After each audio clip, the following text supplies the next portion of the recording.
Tinapos na ng Justice Department ang pagdinig para sa 3 malversation complaints laban kay Senador Joel Villanueva kasama ang kumpanyang Wawaw Builders o Top Notch Catalyst Builders Incorporated. Ibig sabihin yan, gagawa na ng desisyon sa loob ng 60 araw ang panel of prosecutors sa pamamagitan ng mga inihahing ebidensya ng National Bureau of Investigation at kontra sa laysan ng senador kung dapat ibasura ang mga reklamo o tuluyang kasuhan ito sa korte. Non-bailable ang malversation case. Submitted for resolution na rin ang 3 iba pang kaso sa iba pang correspondent ng naturang kumpanya kaugnay ng Umanay Ghost Project sa Bulacan.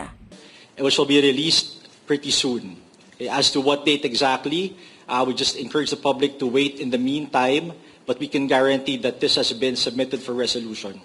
Samantala, nakatakda na rin maglabas ng resolusyon ng DOJ sa iba pang 3 kaso na reklamo laban naman sa kumpanyang Sims Construction at iba pa nitong correspondent. Matatandang una nang inirekomenda ng DOJ na sampahan ng kasong malversation si dating Senador Bong Revilla na isa sa mga correspondent ng Sims Construction dahil pa rin sa Umanay Ghost Project sa Bulacan.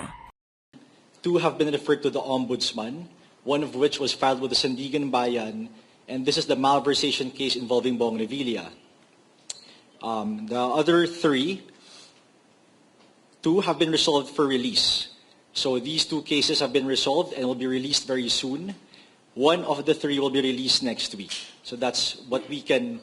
Samantala, nilino ng DOJ na ang restitusyon ay hindi isang kondisyon para ma-admit sa Witness Protection Program ang isang respondent. Yan ay sa gitna ng posibleng pagbabalik ng umanay nakuhang pera ni dating Congressman Saldico mula sa flood control corruption. Matatanda ang una nang sinabi ni Interior and Local Government Secretary John Vic Remulla na kung seryoso si Saldico na makipagnegosasyon ay dapat isauli nito ang kanyang mga nakulimbat. Si Co ay nahaharap sa patong-patong na reklamo sa DOJ kabilang na ang plunder complaint.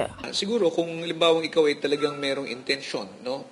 Kung ikaw ay may remorse o pagsisisi doon sa ginagawa mo at gusto mo nang makatulong, that is something that can be considered. But it is not a precondition for one's admission into the program.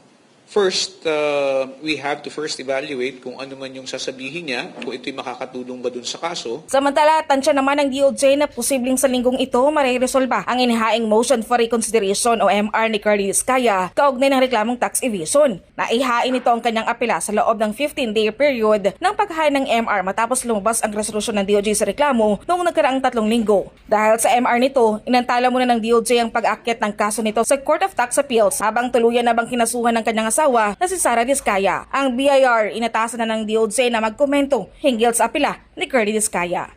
But rest assured that siguro within, by the coming week, no, we will have been able to resolve that issue already. Para sa Diyos at Pilipinas Kumahal, Marit Gonzalez, SMN9 News.